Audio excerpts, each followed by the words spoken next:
Injil suci menurut Yohanes.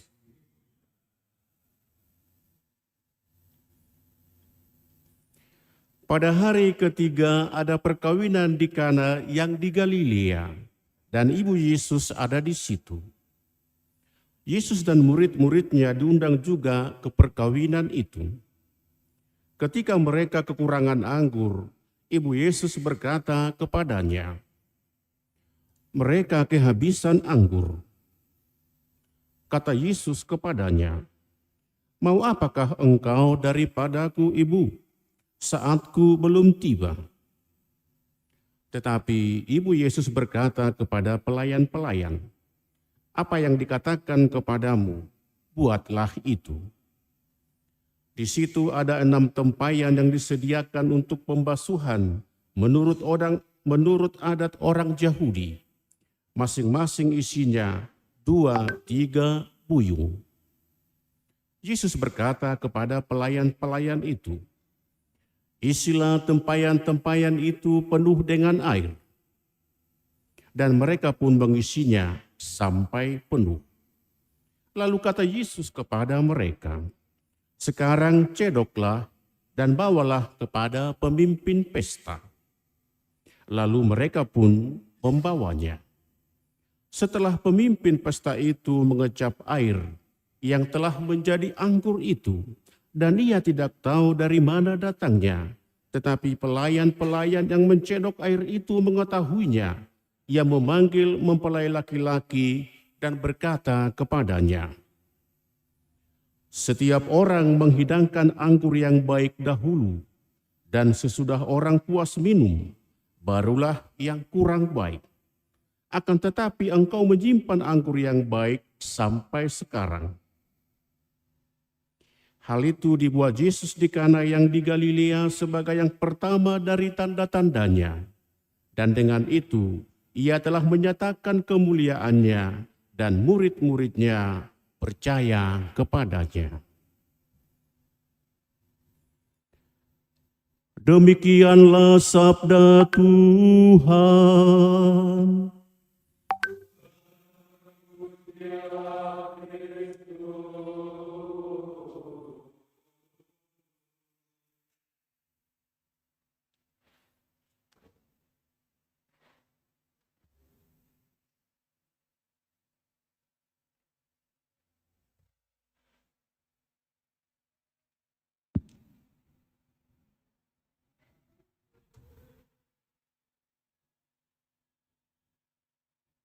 Bapak, Ibu, saudara-saudari yang dikasihi Tuhan, paduan suara Wirosoro, bukan Wirosableng kan, Wirosoro. Pak Sri ini, dia punya kebiasaan tidur siang. Begitu juga saya kira dengan yang lain-lain. Pak Paulus juga saya kira kebanyakan mereka punya kebiasaan tidur siang, termasuk saya. Tetapi pada kesempatan ini kita berhimpun di rumah Tuhan ini. Inilah yang disebut seperti istilah kalian, Wahyudi dengan Ilka, two of you are the reason mengapa kita ada di sini. Ketika si Ilka ini meminta pukul 2, saya kaget. Kok pukul 2 jamnya tidur, baru makan mungkin juga. Tetapi kemudian dikatakan teman-teman saya, Romo, baru pulang dari kantor. Dan sesudah itu kami akan langsung ke tempat resepsi. Lalu ya begitulah ceritanya. Jadi Bapak Ibu jangan ada yang ngantuk ya. Berjuang supaya tidak ngantuk. Jadi begitulah memang dalam kehidupan kita ini ada berbagai alasan kenapa kita bisa dekat dengan orang seperti si Dendi dengan si Ilka ini.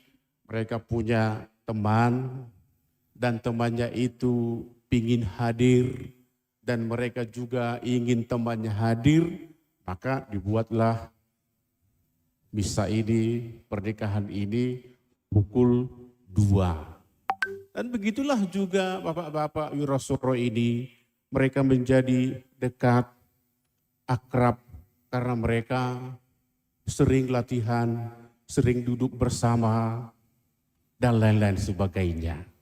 Begitulah hidup kita bisa menjadi dekat dengan seseorang dengan berbagai alasan. Saya juga yakin bahwa si Wahyudi dengan si Ilka ini tidak dengan serta-merta mereka langsung pacaran, lalu langsung memutuskan untuk menikah. Saya tanya mereka, sudah lama mereka kenalan dan sampai memutuskan untuk menikah. Sekali lagi, ada berbagai alasan kenapa kita bisa dekat dengan seseorang. Dan kita bisa dekat dengan seseorang mengatasi segala identitas, agama, kekayaan, jabatan. Itulah persahabatan yang tulus. Hari ini kita meresmikan, merayakan janji pernikahan si Wahyudi dengan si Ilka. Saya mau mengatakan kepada si Wahyudi dengan si Ilka bahwa pastilah banyak teman-teman kalian. Tetapi begitu nanti pernikahan kalian sudah diresmikan dan sudah menjadi suami istri, semua ikatan yang lain harus tinggal, harus kalah. Bahkan hubunganmu pun Wahyudi dengan mamimu, dengan papimu harus kalah. Jika harus dibandingkan dengan si Ilka ini. Jadi hubungan suami istri dalam gereja Katolik, dalam perkawinan Katolik tidak ada bandingannya. Itulah sebabnya Rasul Paulus dalam suratnya kepada umat di Efesus dikatakan hubungan suami istri seperti hubungan Kristus dengan gerejanya. Hanya hubungan suami istri yang disebut dengan Kristus dengan gerejanya. Hubungan si Ilka dengan maminya, dengan papinya, dengan saudara-saudarinya tidak pernah dilukiskan, dibandingkan seperti Kristus dengan jemaatnya. Hanya ini yang dibandingkan seperti Kristus dengan jemaatnya. Itu berarti istimewa.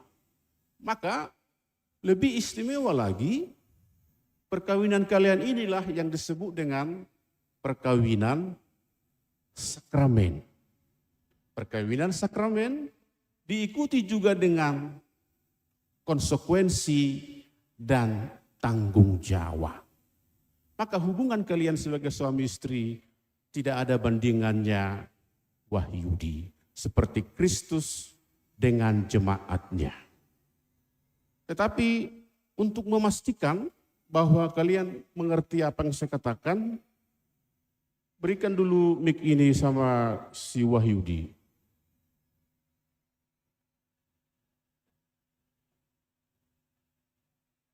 Wahyudi, jawab dulu pertanyaan saya. Cepat.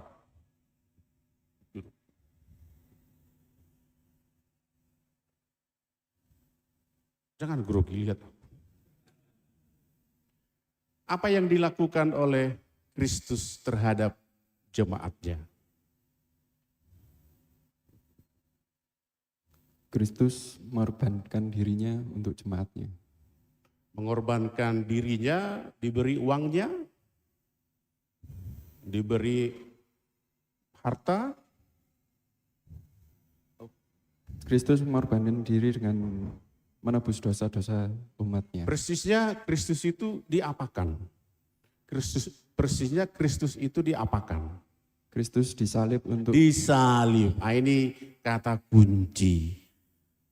Ingatkan, tadi saya katakan bahwa hubunganmu dengan si Ilka itu seperti Kristus dengan jemaatnya. Kamu tadi mengatakan bahwa Kristus itu disalibkan untuk jemaatnya. Iya. Salib kita. Maunya kamu disalibkan demi si Ilka ini? Mau, Romo. Mau. Tepuk tangan dulu kita. Jadi ingat itu, pasti tidak akan persis seperti ini. Mudah-mudahan tidak. Tapi kalau memang harus menuntut, kenapa tidak? Ingat janjimu.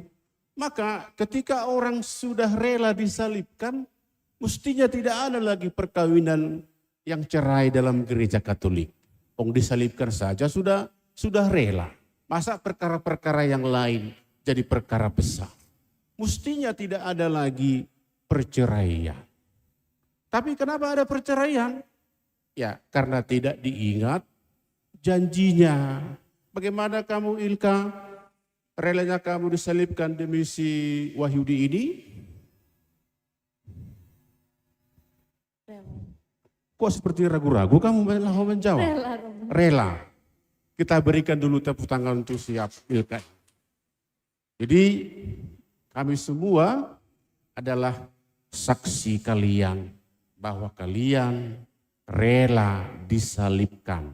Disalibkan artinya rela berkorban, rela menderita, rela melakukan apapun untuk orang yang dicintainya. Maka bacaan pertama tadi dari surat Rasul Paulus kepada umat di Kolose, mestinya itu tidak sulit lagi. Tidak sulit lagi untuk dilakukan oleh terutama suami istri. Tidak lagi sulit. Kita mendengarkan dalam Injil bahwa Yesus, Maria, dan para murid diundang ke perkawinan pesta di Kana. Jangan-jangan karena ada rombongan Yesus ini lalu cepat habis anggurnya. Mungkin hanya Yesus mungkin yang diundang. Jadi ikut murid-muridnya dan teman-teman. Dikatakan tadi bahwa mereka kehabisan anggur. Ini adalah simbol, adalah lambang bagi kita. Bahwa dalam budaya kita, dalam budaya orang barat paling jelas, bahwa anggur adalah tanda cinta kasih. Untuk kita orang di Indonesia, yang paling utama ketika ada pernikahan ialah nasi dan lauk. Untuk orang Yahudi yang paling utama adalah anggur. Anggur yang paling utama. Maka betapa menyedihkan, betapa memalukan ketika mereka ketahuan kehabisan anggur. Aib, malah petaka luar biasa. Kekurangan makanan ketika ada pesta istimewa. Ilka, siapa yang mengetahui bahwa mereka kehabisan anggur?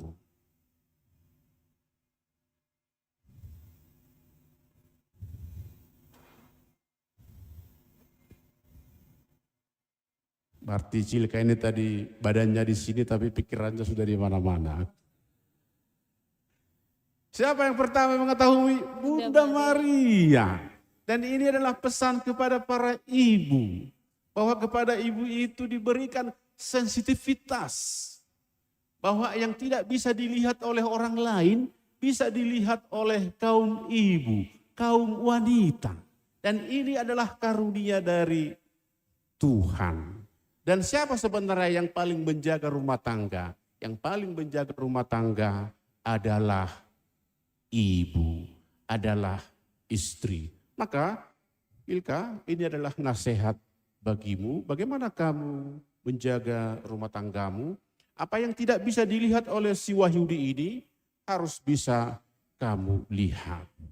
Habis anggur itu juga sama dengan habis cinta kasih, habis kesabaran, habis hal-hal yang baik. Maka orang yang bercerai itu, ya mereka itu karena kehabisan anggur. Anggurnya tidak manis lagi, anggurnya menjadi masam. Sedikit-sedikit marah, sebenarnya tidak perlu marah. Tapi hal kecil pun bisa marah berlebihan. Kenapa? Ya karena anggurnya sudah tipis.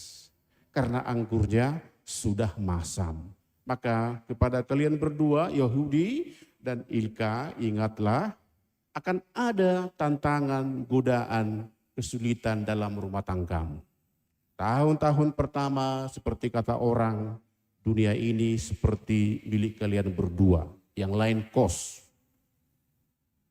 Si Ilka masih cantik. Si Dendi masih ganteng. Tapi coba nanti 5 tahun lagi, si Ilka ini mungkin mandi pun sudah malas, tidak lagi bersolek. Nah, itu dari segi fisik, dari segi yang lain-lain kita semua. Tapi pernikahan harus semakin cantik, semakin bertambah usia perkawinan. Bukan karena badannya atau wajahnya makin cantik, makin ganteng, bukan. Tetap tua, tapi karena hatinya baik. Itu yang membuat kita cantik. Maka berdoalah kepada Tuhan ketika ada godaan, anggur kalian mau habis, anggur kalian sudah asam, datanglah kepada Tuhan. Dan ingatlah Ilka dan Wahyudi yang sudah dipersatukan oleh Tuhan tidak boleh diceraikan oleh manusia. Amin.